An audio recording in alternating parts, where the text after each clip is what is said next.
In the Rynor Report tonight, Governor Gavin Newsom spent the weekend making stops in other states. It is all part of his new organization called Fight for Democracy. Our political reporter Morgan Rynor explains how the governor is funding this.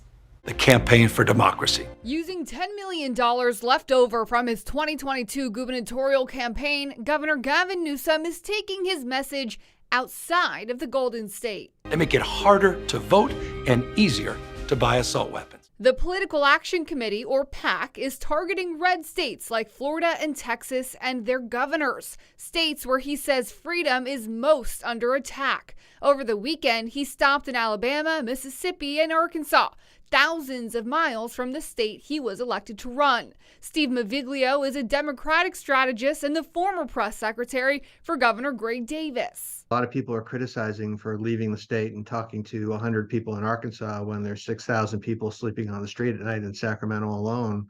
On the other hand, it might be a good thing for Joe Biden because he's out there whipping up support against the Republicans, saying some things the president probably can about the Republicans. Despite the criticism, the governor has promised to fulfill his 4 years as governor. I'm sure Gavin Newsom goes to bed at night hoping Joe Biden doesn't run again.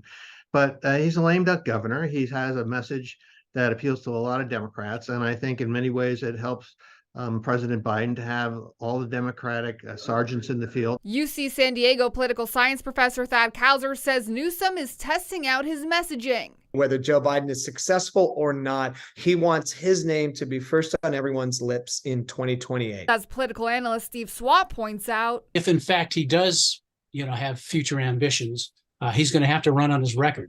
And that means taking care of problems and coming up with some results on homelessness, affordable housing. And so he can't devote too much time to this gallivanting around the country.